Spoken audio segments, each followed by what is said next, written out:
नमस्कार, आप सभी का स्वागत है सुरागीलाल न्यूज चैनल के प्रदेश बुलेटिन में। मैं हूं अनुश्री भारद्वाज और नजर आते हैं इस वक्त की फटाफट खबरों पर। अधेड़ व्यक्ति की संदिग्ध परिस्थितियों में हुई मौत। सचिव मुख्यमंत्री ने स्तरीय अधिकारियों के साथ की समीक्षा बैठक। सड़क दुर्घटना में बाइक सवार युवक की हुई मौत। डिग्री कॉलेज में धारा 144 के दौरान राजनीतिक कार्यक्रम से नाराज छात्र कटा हंगामा। 2 करोड़ 20 लाख रुपए की लागत से होगा 2 मार्गों का पुनर्निर्माण। कार्यकाल पूरा होने से पूर्व मेयर ने किया 127 विकास कार्यों का सामूहिक शिलान्यास। एंटी ह्यूमन ट्रैफिकिंग सेल और थाना ट्रांजिट कैंप पुलिस ने किया देह व्यापार का भंडाफोड़। 2 साल 10 माह से फरार इनामी आरोपी गिरफ्तार। ट्रक ओनर्स बोले अगर 5 मांगों पर नहीं हुई सुनवाई तो 5 दिसंबर से बैठेंगे हड़ताल पर। अब खबरें विस्तार से। जनपद उधम सिंह नगर के जसपुर कोतवाली क्षेत्र के धर्मपुर चौकी क्षेत्र में स्थित 5 स्टार भट्टे पर एक अधेड़ व्यक्ति का शव मिलने से हड़कंप मच गया, जिसके बाद पुलिस प्रशासन मौके पर पहुंचकर जांच में जुट गया है। दरअसल मृतक हरपाल जनपद बिजनौर के मंझोला गांव का निवासी था और वह धर्मपुर 5 स्टार भट्टे पर पिछले 5 सालों से चौकीदारी का काम करता था, जो पिछली रात से गायब था। संवाददाता दीपक चौहान की रिपोर्ट।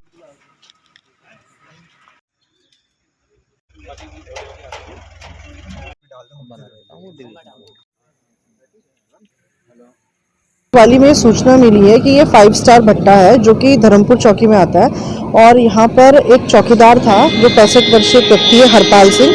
ये यहाँ पर पिछले 5-6 साल से चौकीदारी कर रहा था और ये सूचना मिली कि ये कल रात से ये मिसिंग है। तो इस सूचना पर भट्टा स्वामी और बाकी लेबर्स ने इसको आसपास जब तलाश किया तो वहीं जहाँ मिट्टी खुदी हुई थी वहीं पर उसके नीचे इसका शव मिला। तो इसमें प्रथम दृष्टया ये थोड़ा सा हत्या का मामला लग रहा है और इसी के साथ इसमें जो हमने भट्टे के और भी कर्मचारी हैं उनसे भी पूछताछ करी है तो थोड़ा सा मामला इसमें इस प्रकार से आ रहा है कि कोई एक व्यक्ति इसके साथ देखा गया था और उसके बाद से ही ये मिसिंग हो गया था। अब इसमें हम लोगों ने मौके पर फॉरेंसिक और डॉग स्क्वाड को भी बुला लिया है और अब इसमें जो भी नियमानुसार कार्रवाई है उसको करवा के इसमें अग्रिम कार्रवाई की जाएगी। मुख्यमंत्री पुष्कर सिंह धामी के सचिव डॉक्टर सुरेंद्र नारायण पांडे नैनीताल जिला के दौरे पर रहे, जहां उन्होंने नैनीताल जिले में हो रहे विकास कार्यों को लेकर जिले के विभागों के सभी अधिकारियों के साथ कार्यों को लेकर समीक्षा बैठक की। वहीं बैठक के दौरान डॉक्टर सुरेंद्र नारायण पांडे ने अधिकारियों को निर्देशित किया कि अधिकारी जनता की समस्याओं को प्राथमिकता के साथ निस्तारण करें। संवाददाता दीपक अधिकारी की रिपोर्ट। जी का जो मूल मंत्र है कि सरलीकरण, समाधान, निस्तारण और संतुष्टिकरण, उसी के अंतर्गत विभिन्न विभागों में और विभिन्न जनपदों में शासन स्तर के अधिकारी जो है भ्रमण कर रहे हैं और उसके अंतर्गत जिले के विकास कार्यों की समीक्षा, विभिन्न योजनाओं की समीक्षा, रात्रि विश्राम और ग्रामीण भ्रमण के कार्यक्रम किए जा रहे हैं। आज हमने नैनीताल जनपद का जो रिव्यू किया है सुबह, उसमें विभिन्न विभागों की जो योजनाएं हैं उनका धरातल पर किस प्रकार से लाभ जनता को मिल रहा है और जो राज्य सरकार की योजनाएं हैं या भारत सरकार की योजनाएं हैं उसका किस प्रकार से सरलीकरण किया जाए, प्रक्रियाओं को किस प्रकार से सरल किया जाए और जन समस्याओं का किस प्रकार से समाधान किया जाए और विभागों के अधिकारियों को संवेदनशीलता के साथ कार्य करने के लिए बताया गया है और उनको टीम स्पिरिट के रूप में कार्य करने के लिए बताया गया है और जो मानक हैं जिसके अनुसार कि हमारा वित्तीय और भौतिक प्रगति होना चाहिए, उस पर कई विभागों के अच्छे कार्य थे, कुछ विभागों की प्रगति स्लो थी, उसके लिए भी उनको गति देने के लिए कहा गया है। रामनगर में शुक्रवार की देर शाम एक युवक की बाइक अनियंत्रित होकर एक डिवाइडर से टकरा गई, जिसमें बाइक सवार युवक की दर्दनाक मौत हो गई। वहीं घटना के बाद मृतक के परिजनों में कोहराम मचा हुआ है। संवाददाता राजीव अग्रवाल की रिपोर्ट। कल विनय पाल सिंह जो गोजानी के रहने वाले हैं उसकी रोड एक्सीडेंट में डेथ हो गई है। प्रथम दृष्टया ओवर स्पीड से डिवाइडर से टकराने की बात जानकारी में आ रही है। शव को कब्जे में लेकर पोस्टमार्टम हेतु भिजवा दिया गया है। आवश्यक वैधानिक कार्रवाई की जा रही है। काशीपुर की जनता को नमस्कार। विगत 10 वर्षों से नगर निगम काशीपुर के महापौर बनाकर उषा चौधरी को आपकी सेवा करने का सौभाग्य प्राप्त हुआ। उसके लिए उनकी ओर से समस्त देवतुल्य जनता का आभार व धन्यवाद। इन 10 वर्षों में इस क्षेत्र की जनता के साथ से उनके द्वारा काशीपुर के विकास के लिए कई कार्य किए गए और इसी प्रकार का साथ भविष्य में भी बना रहेगा, ऐसी कामना है। धन्यवाद। हल्द्वानी के एमबीपीजी कॉलेज में इन दिनों सेमेस्टर एग्जाम चल रहे हैं, जहां जिला प्रशासन द्वारा धारा 144 लगाई गई है। वहीं दूसरी ओर डिग्री कॉलेज के अंदर भारतीय जनता पार्टी के अनुसूचित जाति जनप्रतिनिधि सम्मेलन का आयोजन भी किया गया, जिस दौरान भारी संख्या में भारतीय जनता पार्टी के नेता और कार्यकर्ता पहुंचे, जहां उनका ढोल नगाड़ों से स्वागत किया गया। वहीं ढोल नगाड़ों की आवाज सुन छात्र परीक्षा छोड़ प्राचार्य के पास पहुंच विरोध जताने लगे। संवाददाता दीपक अधिकारी की रिपोर्ट।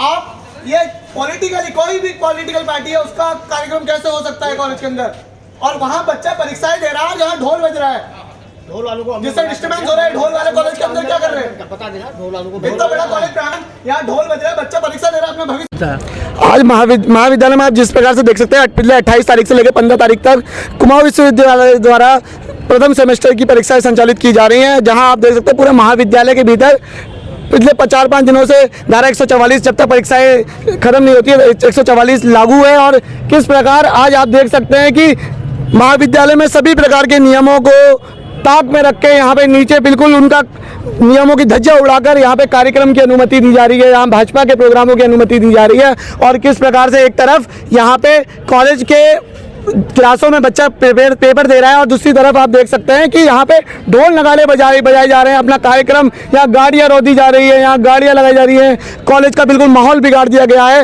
ये कॉलेज प्रशासन ने कैसे अनुमति दे दी इस महाविद्यालय के अंदर जो भी कार्यक्रम हो रहा है। ये कॉलेज छात्रों का है, यहाँ छात्र पढ़ने आते हैं, जो गरीब परिवार के तबके के छात्र हैं वो पढ़ने आते हैं। और दूसरी तरफ एक तरफ नेताओं की गाड़ियों को अंदर किया जा रहा है और दूसरी तरफ हम कॉलेज के छात्र छात्राओं को कॉलेज से खदेड़ने का काम किया जा रहा है। कहा जा रहा है कि जाओ कॉलेज से बाहर निकलो, प्रोग्राम है।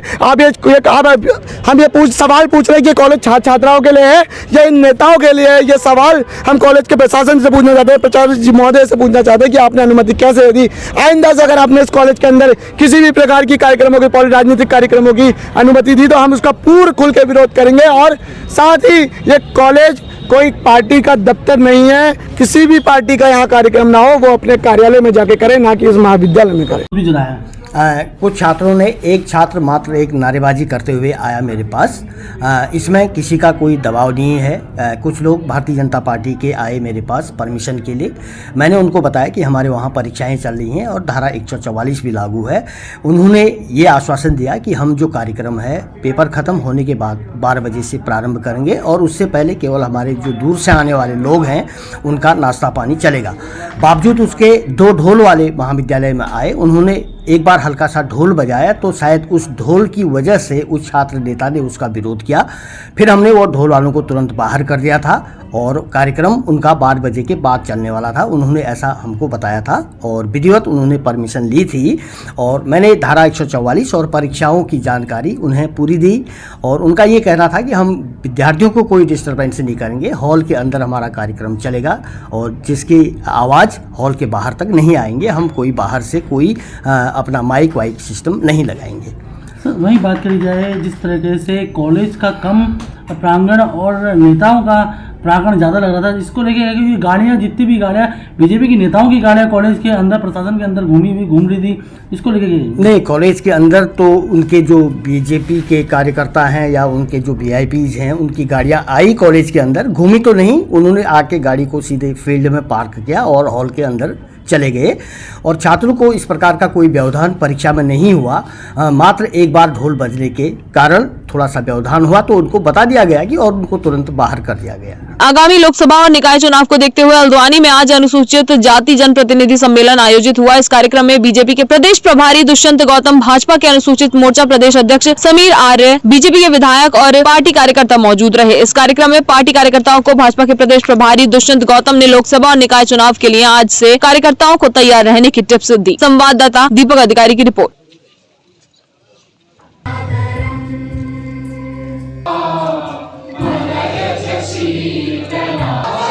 भारतीय जनता पार्टी एक राजनीतिक दल है और उसको सर्वांगीण विकास के लिए सब वर्गों में जाने का रहता है।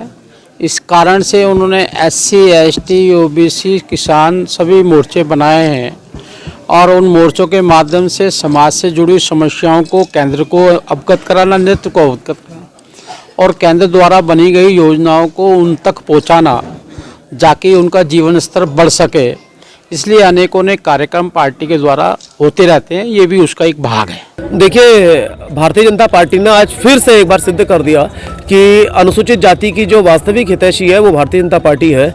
आज पहली बार जो है भारतीय जनता पार्टी में रहने वाले जितने भी अनुसूचित जाति के जनप्रतिनिधि हैं, हमारे बीटीसी से लेकर के मान्य मंत्री, उत्तराखंड सरकार से लेकर के मान्य सांसद तक का इस मोर्चे की जो ताकत है वो सब लोग यहाँ पर एकत्रित हुए हैं। पूरे प्रदेश के जितने डेलीगेट्स हैं वो सारे डेलीगेट्स यहाँ पर पहुँचे हैं और आने वाले समय में जो है भारतीय जनता पार्टी के लिए अनुसूचित समाज जो है 100% मत करने का मन बना चुका है। जनपद उधम सिंह नगर के जसपुर क्षेत्र के भाजपा नेता और पूर्व विधायक डॉक्टर शैलेंद्र मोहन सिंघल ने बताया कि अथक प्रयासों के बाद जसपुर को 2 करोड़ 20 लाख रुपए की लागत से 2 सड़कों का पुनर्निर्माण किया जाएगा, जिनकी सरकार द्वारा वित्तीय स्वीकृति भी प्रदान कर दी गई है। संवाददाता दीपक चौहान की रिपोर्ट। सड़कें नाबार्ड द्वारा वित्त पोषित हुई है ग्रामीण सड़क योजना के अंतर्गत। उसमें एक सड़क जो हड़प्पा देवी के लिए, उसका भी सौंदर्यीकरण के लिए भी पैसा सरकार द्वारा मंजूर किया गया। बहुत बड़ी मांग थी, वहाँ भक्त जो दर्शन करने जाते थे तो उनको बहुत ज़्यादा उबड़ खाबड़ रास्ते से जाना पड़ता था। एक तो वो सड़क दादूवाड़ा से हड़प्पा देवी का 1 करोड़ 15 लाख रुपए की वो सड़क की मंजूरी मिली है, टेंडर की होने की प्रक्रिया चल रही है। और उसके साथ साथ एक ग्रामीण क्षेत्र की सड़क है मुरलीवाला से देवपुरा, वहाँ हमारे किसान भाइयों को गन्ना निकालने में बड़ी परेशानी होती थी, धान निकालने में परेशानी होती थी, उसका भी पुनर्निर्माण के लिए 85 लाख रुपए मंजूर हुए हैं। उस क्षेत्र के किसान हैं, उनको आवागमन के लिए, अपने फसल बोने के लिए, फसल को निकालने के लिए काफी लाभ मिलेगा और उनकी बहुत पुरानी मांग थी। कार्यकाल पूरा होने से एक दिन पूर्व मेयर रामपाल सिंह ने नगर निगम में 127 विकास कार्यों का सामूहिक शिलान्यास किया। 18 करोड़ की लागत से होने वाले यह विकास कार्य सभी वार्डों में प्रस्तावित है। इस अवसर पर मेयर रामपाल सिंह और निगम के सभी पार्षदों का स्वागत कर उन्हें सम्मानित किया गया। संवाददाता दुर्गेश तिवारी की रिपोर्ट।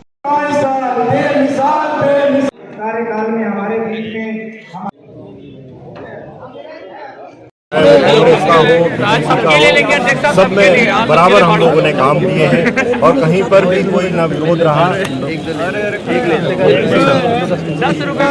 पर कोई तरीके का नहीं रहा। और पहला ऐसा बोर्ड है जो इतना ईमानदार बोर्ड है, ऐसा 1 मिनट थोड़ा चुप हो जाओगे क्या?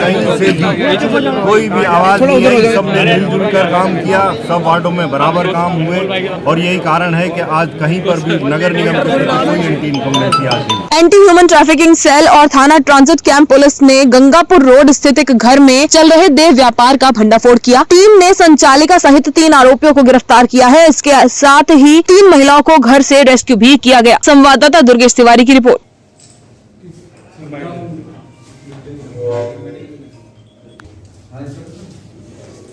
मुख्यमंत्री महोदय और पुलिस मुख्यालय से लगातार निर्देश प्राप्त होते हैं कि उत्तराखंड को भयमुक्त और अपराध मुक्त बनाना है। इसी क्रम में एक बड़ी सफलता एएचटीयू की टीम को मिली है, जिन्होंने ट्रांजिट कैंप थाना के साथ संयुक्त कार्रवाई करते हुए इसमें एक देह व्यापार संबंधी अपराध का खुलासा किया है, जो कि गंगापुर क्षेत्र में एक घर में चल रहा था, जिसमें 2 अभियुक्तों को हमने अरेस्ट किया है। साथ में एक संचालिका जो अभियुक्ता हैं उनको भी अरेस्ट किया है।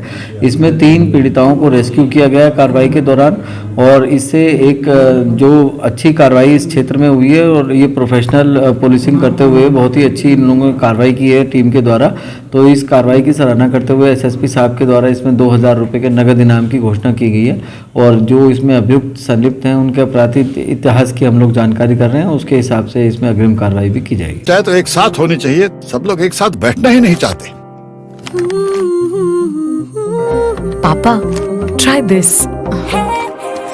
लो सब पक ली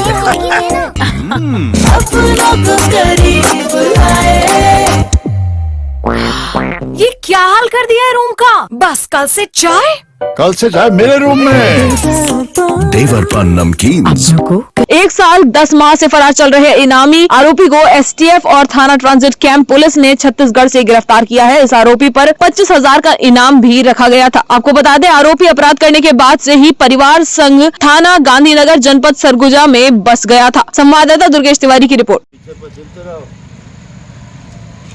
जनपद उधम सिंह नगर और एसटीएफ की कंबाइंड एक एक्टिविटी थी, कंबाइंड कार्रवाई थी। उसमें ये एक बड़े अपराधी की गिरफ्तारी हुई है, जिसपे पूर्व से 25,000 रुपये का इनाम घोषित था।